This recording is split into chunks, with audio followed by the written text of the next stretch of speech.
Welcome to Polaris-Live. This is your host, Sarwar Kashmeri, inviting our viewers from around the world to this global series of conversations on the U.S.-China relationship. The series is brought to you in conjunction with the Foreign Policy Association of New York.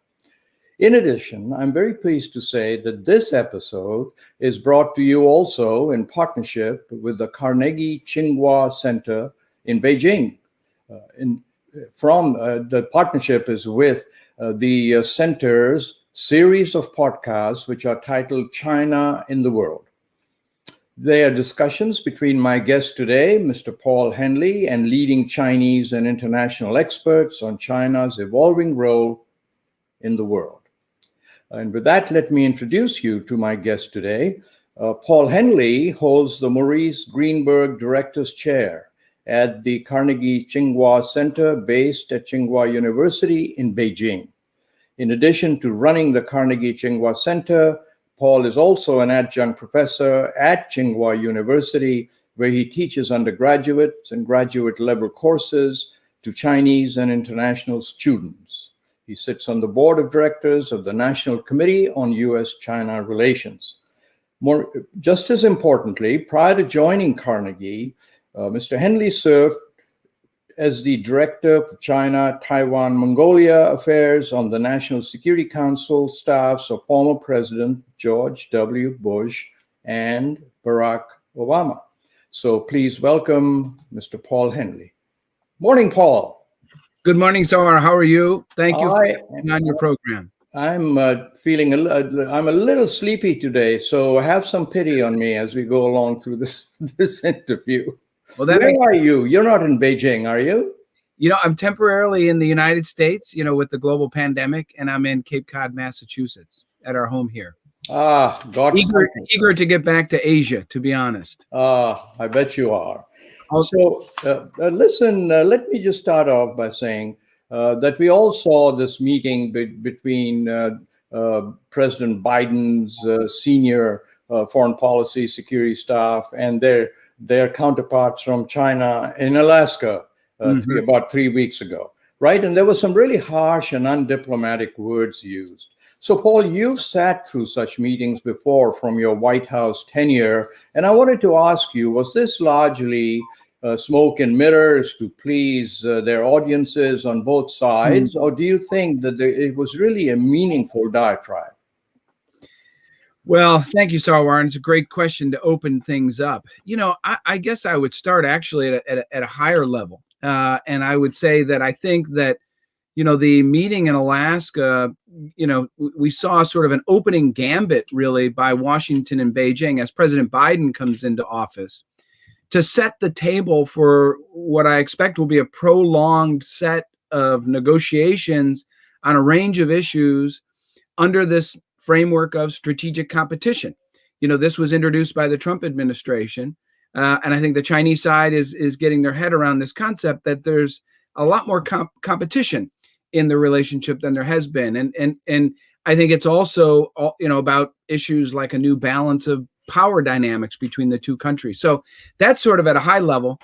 Your question sort of alluded to the diplomatic and the practical level, and I'll address that too. I think, as you know, over the last 4 years of the Trump administration, there wasn't a lot of engagement through the official communication channels. We had a prolonged period of inactivity, with the exception, of course, of the trade negotiations with Lighthizer, Mnuchin, and Rioja. And I think that, frankly, the channels and methods of the dialogue that we had in place for the Bush administration, the Obama administration, got rusty, frankly. And the way the meeting was set up, I think, looking back with, the cameras and the press in the room, and the leaders there and their opening statements, it became more about optics and sort of who won and who lost. And that's not a good starting point for any discussion that you want to be substantive and productive. And so it led to some grandstanding. And I think, as you indicated, a lot of it was aimed at domestic audiences. So as a follow-up to that, Paul, I'm sure that you've picked up the same thing, that that Washington's China elite, no matter which side of the political fence they're on, seems to be universally, and if I may use the word, antagonistic towards China. I mean, do you find this reflected amongst the U.S. elite in Beijing? The Chinese elite in Beijing? Exactly. Yeah.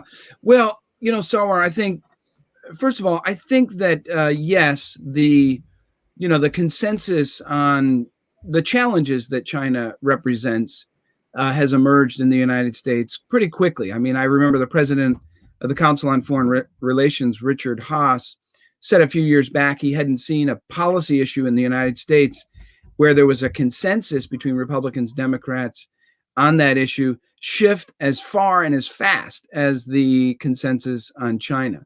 There's been a bit of a reevaluation.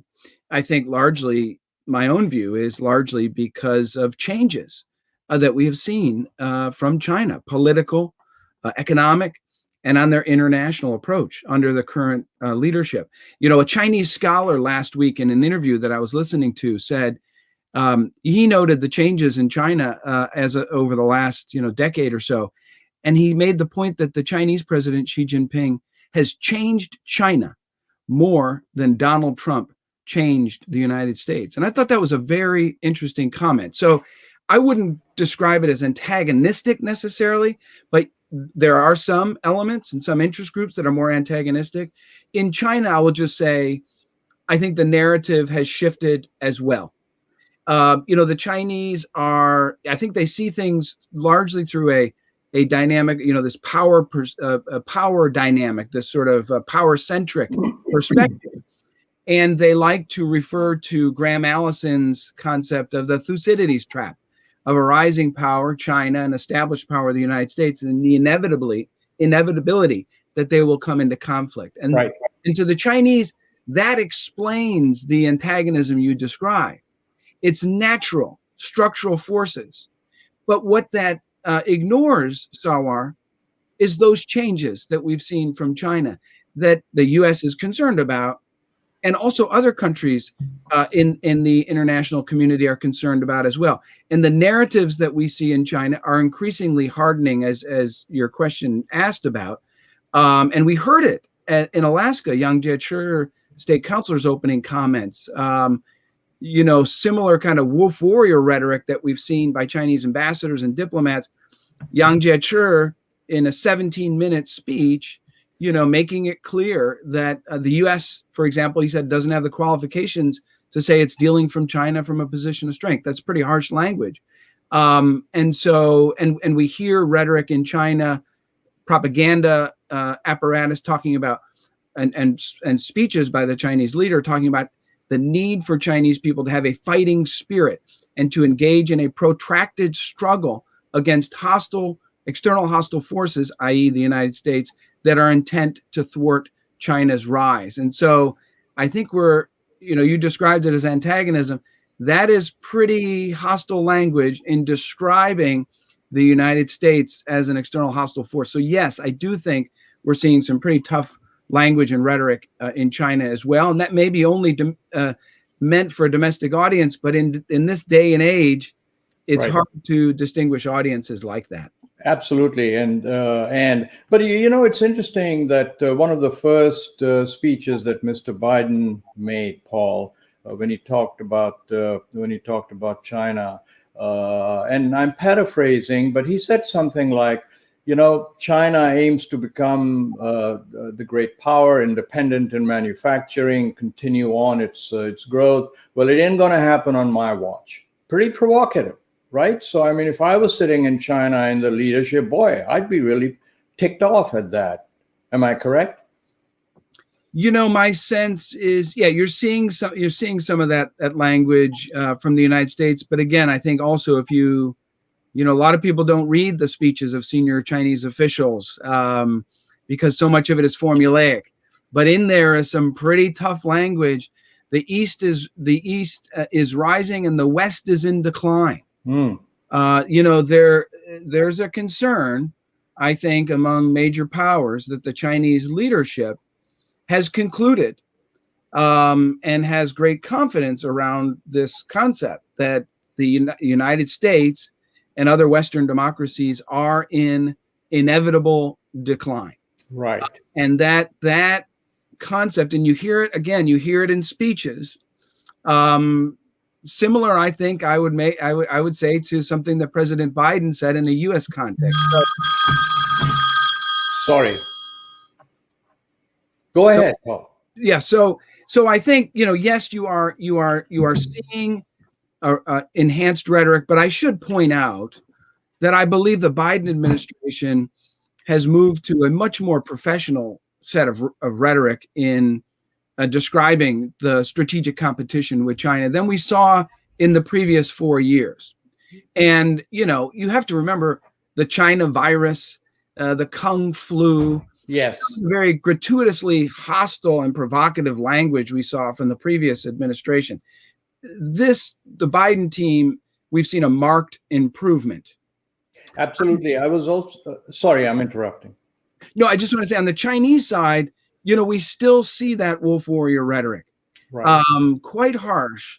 And I just, one question I continue to ask, Chinese interlocutors is, as the Biden team, I think, has moved to an improved set of rhetoric in talking about China, which the Chinese side welcomes, will we see a similar change on the Chinese side? And I don't know. I hope so.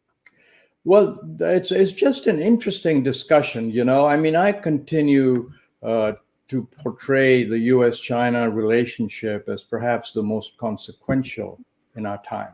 Because what happens amongst us, if I can use us, is going to affect the entire world. And there's so many problems that we are faced with, that only these two countries showing leadership can tackle. And sometimes I wonder whether both sides, but let me talk about Mr. Biden, continues to use this harsh language, if I may use that word too, not because they really mean it, but because I think Mr. Biden, I'm speaking on this side now, I don't know that much about the Chinese leadership's internal doing.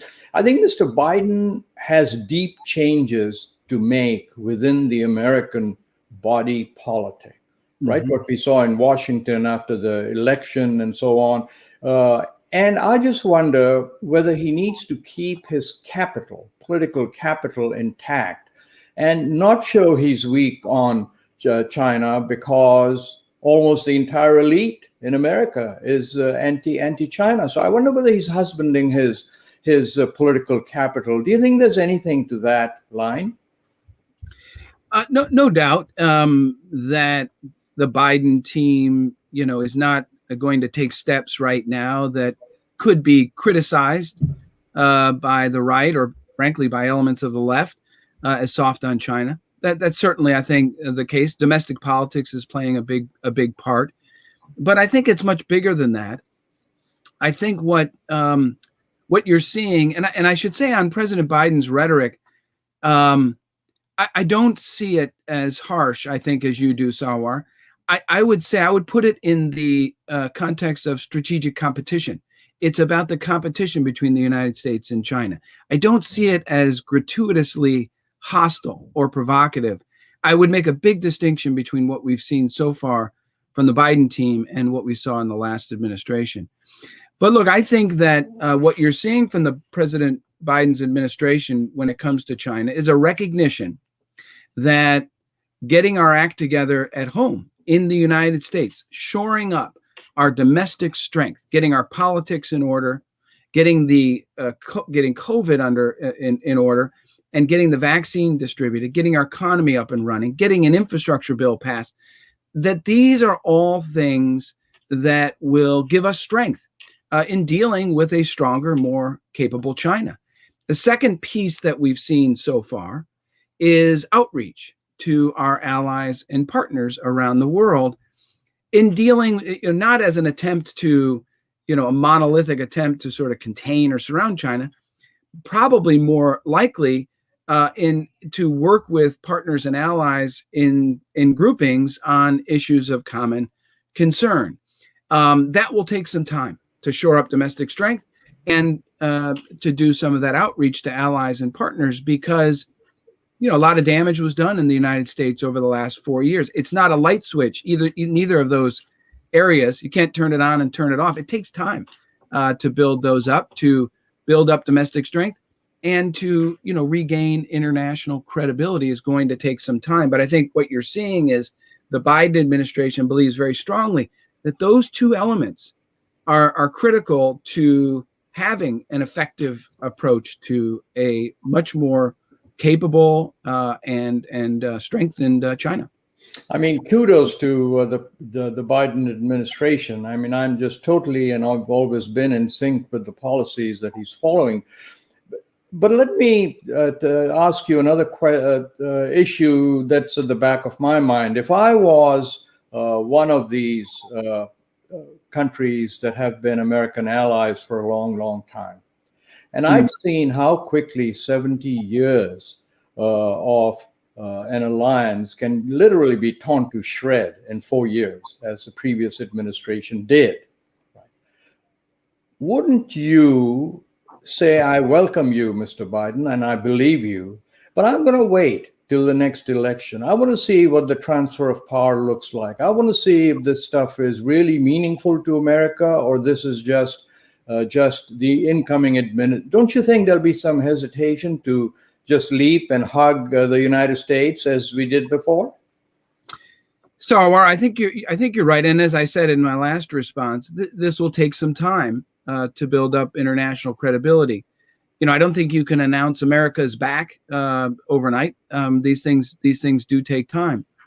However, I'm not sure I would use the phrase torn to shreds. Certainly, I think our alliances were not maintained and appreciated as they should have been over the last 4 years. But in a sense, something strange happened during that time, where many of our allies and partners were wondering whether or not the United States, would be there or would, support them with some of the challenges that they were dealing with. And many may have come to the conclusion that you did, which is, hey, we've got to go at this on our own.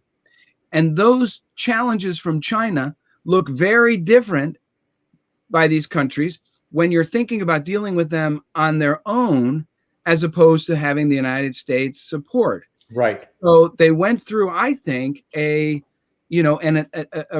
renewed analysis of the challenges that China represents and whether or not they're positioned to deal with those effectively. And I think many of them concluded they're not.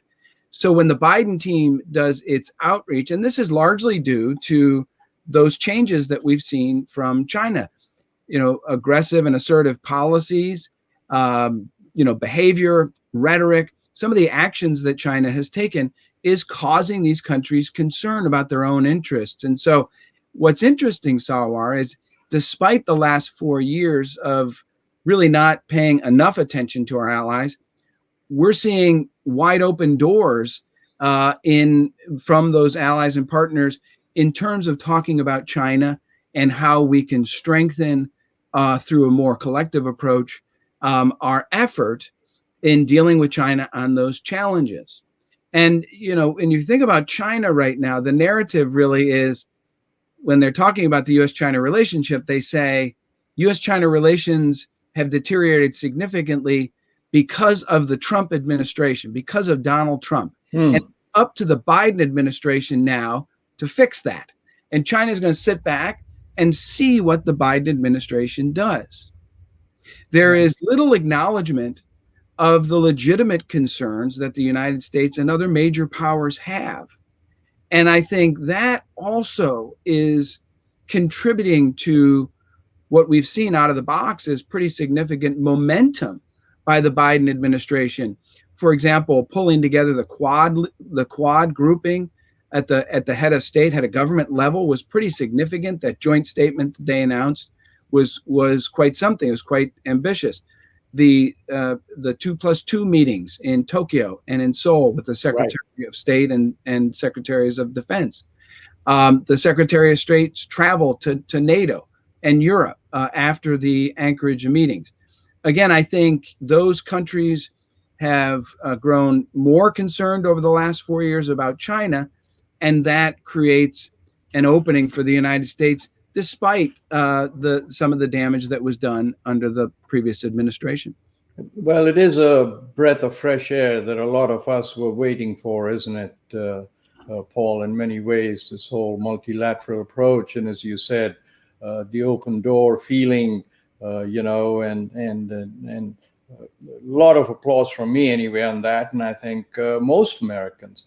I want to talk to you a little bit now about what's become a sensitive issue around the world. And this is the supposed quote unquote treatment of China's Muslim minority, the Uyghurs in Xinjiang.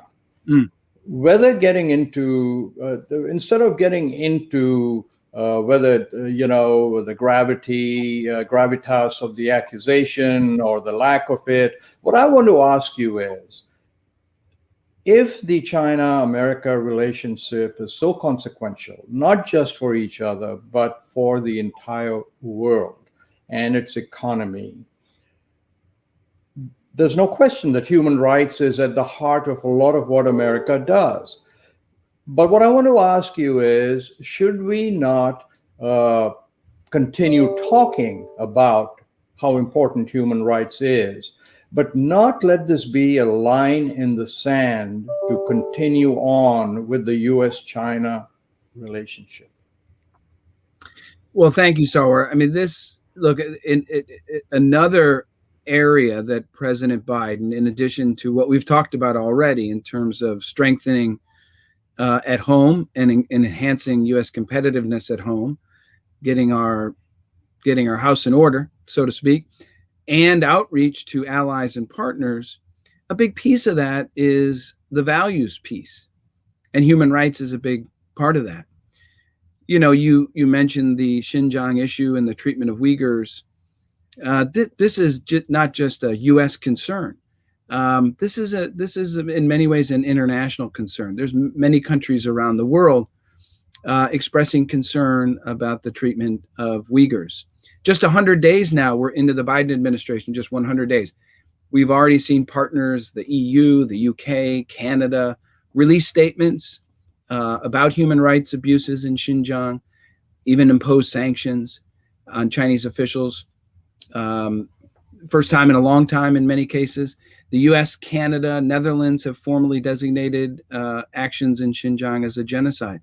Even Japan recently has called on Beijing to take action to improve human rights conditions in the region. So again, it's not just the United States. I think that's very important to note. And the concern is primarily, as you said, around the extensive program that seems to be underway of repression of the Uyghur people and the restrictions on religious freedoms, the use of forced labor, mass detention in internment camps, forced sterilizations. In order to address those concerns, I think it's really important that China be more transparent and forthcoming. I get the sense that when China and Chinese leaders look at this issue, and I mentioned earlier, I think a lot of the way they view the world is through this very power-centric perspective. And I think they see the Xinjiang issue more as an excuse by the United States and other major powers to try to prevent China's rise. So for Beijing, what I hear often is that Xinjiang's not a real issue. It's just an excuse by the US and other Western countries to attack China that's rising and becoming more powerful. I think that is a fundamental misunderstanding. I think there are, again, as I mentioned previously, there are concerns about Chinese behavior, actions, policies, rhetoric from the United States and many countries in the world, and they are legitimate issues. And we don't hear the Chinese side acknowledging that the concerns the United States and other countries have are legitimate. What we hear is this is an internal matter, and you should not interfere in our internal matter, or that this is all made up. If it's made up, then enhance transparency. Let folks go out and see what is actually happening. I don't expect this issue to go away, Sarwar. I think, again, values will be a big piece. In the Trump administration, the bureaucracy cared about this issue, but it didn't seem like the president did. In this administration, we have a bureaucracy that cares about it and a president, and I think it'll be different in that sense. We've already seen it in the first 100 days. But I still would like to probe that my opening of the last question, which is, and I totally agree, human rights is at the heart of who Americans are as a people and a large part of our alliance structure. My question really is, should that be a line in the sand? Supposing China just refuses to say, or continues to say this is an internal issue, right? If we probe deeply enough, there are areas where, we would not want to be dredged up once we start using the word genocide and so on. By the way, I'm talking to you from Canada, and even though the Canadian Parliament supported the human rights issue that America and the West talked about, Prime Minister Trudeau and his cabinet abstained, right? They said genocide was too strong a word to use. But my point is, should this be a line in the sand, Paul? Or should we continue hitting hard and saying, hey, you need to let people in and so on, but not let it come in the way of this relationship, if it is the most consequential one for the US and China going forward? Well, let me make 2 points on that, Sarwar.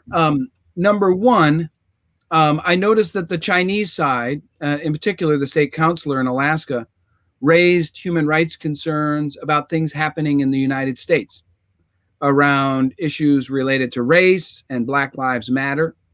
And so, denoting that they have some concern about things happening in the United States. What I think is interesting is, my own sense is the U.S. government would be willing and open to broadening the conversation and having a discussion on human rights more broadly. If that's an indicator that the Chinese are willing to talk about and be more transparent about what's happening in Xinjiang. Americans generally recognize the problems that they have and want to try to address them and fix them, even though they're difficult and hard. But if the Chinese are saying we want to have that conversation, I think we should have that conversation. In terms of a line in the sand, look, this is an important issue, and it's related to human rights and the treatment of people, and something we should care about deeply. But I will note at the same time, the climate envoy, John Kerry, traveled to Shanghai, apparently had very good meetings there. Yes. They started to have a good relationship with Xi Jinping. And then as a result, we saw the Chinese president attend the summit put on by President Biden on climate. So, we are on one hand, we are really expressing our concerns about what's happening in Xinjiang. On the other hand, we seem to be working at this stage in some cooperation or coordination on a global issue of concern that has stakes for China, the United States, and the international community. So I think that's the right way to go about it, is to deal with the issues on the merits and do it in that way. I think it's more constructive and more productive at the end of the day. So, Paul, I could talk to you forever. It's been a while since we talked, and you just bring so much gravitas to all this. But in closing, let me just ask you on the if you were alone with President Xi Jinping, right, and you find yourself alone with President Biden, what are a couple of things that you would suggest that they do in private, if you could advise them? What are a couple of things that they can do to move or keep this relationship stable? Wow, what a great question. I've never been asked this question before, Sarwar. So that's a first. But let me offer two thoughts. Number one, I think that the high degree of, and I'll use a word you used, antagonism between the United States and China now is a result of our inability to effectively solve problems. we've had a number of issues that have been problems for some time, and they are now long-standing and chronic problems that we can't seem to address. And this creates resentment, frustration, and anger. And the trade and economic issues are one set of those. Cyber concerns, cyber theft issues related to those. And I think that, and if you remember President Trump, when he went on his state visit to China in 2017, November, and he was in front of the press with President Xi Jinping, and he made a comment that people were aghast at, which was, I don't blame Chinese President Xi or the Chinese government for taking advantage of the United States economically and on trade. I blame previous U.S. presidents who were unable to effectively address these concerns with the Chinese leadership. So, look, we have to, for the first time in many ways, find a mode where we can actually solve problems. And I think, Alaska is not a good example of how you do that in front of the cameras, both sides playing to domestic politics. I think in a sense, you need to have working groups of officials that are empowered on both sides, coming to the table, rolling up their sleeves. It doesn't mean they have to abandon, key national interests, but it does require both sides being proactive and tackling fundamental issues in the relationship. And secondly, what I would say to the Chinese side or the Chinese president is that, China is a different power today than it was 10, 20, 30 years ago. You get the sense that China in many ways wants to be treated as an equal. I mean, that I got that sense from hearing what the Chinese leader said in Alaska, that they at least want the discussion to be on equal terms. In many ways, China, is now a major power and wants to be treated with respect and in many ways equally. But in order to do that, if that's the case, I think then, I would encourage China to take more agency in the U.S.-China relationship, to recognize that actions and policies and statements and certain behaviors that China demonstrates impacts the U.S.-China relationship. Right now, there doesn't seem to be much of a recognition at all that Chinese actions and policies are contributing to the downturn in U.S.-China relations. Again, as I said, right now, the posture, and you can hear it from speeches, is Trump is to blame for the downturn, and we're going to sit back and hope that the Biden team fixes the U.S.-China relationship. And Paul, I'm interrupting only for time, but what would you tell Mr. Biden? Well, I would tell him, let me just finish that thought very quickly. I wanted to say that I had a Chinese scholar on the China and the World podcast who said recently, takes two hands to clap. And I believe, very much in that. For President Biden, look, I think that the approach that President Biden is taking is one in which he recognizes competition is a big feature, and he wants to compete with China.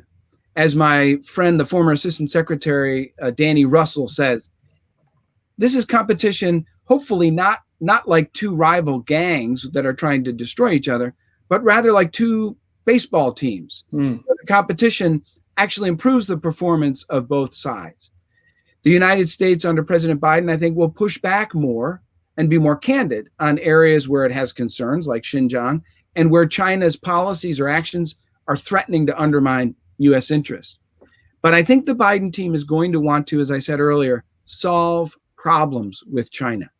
And with a more interagency, coherent strategy where officials are empowered to engage their Chinese officials, they know what the policy is all about. They can speak authoritatively. In the previous 4 years, you would have U.S. officials go and talk about the policy, and then a tweet would come out 24 hours later and reverse everything. You're not going to have that. And I think that's going to be welcomed by the Chinese side, but we need to take it as an opportunity to solve problems. And finally, we ought to cooperate where it is in our interest to do so. But neither side should see it as an ask for help, which means that they can get better treatment in another area. Climate change is a perfect example. We should not be trading issues climate change affects China just like it affects the United States and it affects the world. The two sides should cooperate on those issues based on the merits of those issues. And I think those four areas, President Biden is intent on pursuing. I would tell him at some point he's going to have to roll back some of the counterproductive and self-defeating policies and actions we saw in the Trump administration, even if it means he might get a little criticism for reversing those. If they want to find an approach that is smarter and is more effective in protecting and advancing U.S. interests, those kind of steps are going to be necessary at some point. Well, Paul, yeah, this was such a great conversation. I feel like you've given me a PhD in China-U.S. relations. So let me, on behalf of all of our viewers around the world, thank you for the expertise, the experience, and the diplomatic power that you've brought into this conversation. I hope you'll come back and see us again. Well, Sarwar, thank you very much. It's always a pleasure to talk to you, and I appreciate your invitation to join you today. It was great. And with that, we've come to the end of this episode. May I ask all of our viewers to go to my website, www.kashmeri.com, where you'll find a list of all the speakers coming up over the next few weeks. I hope to see you again next Tuesday. And in the meantime, for now, goodbye.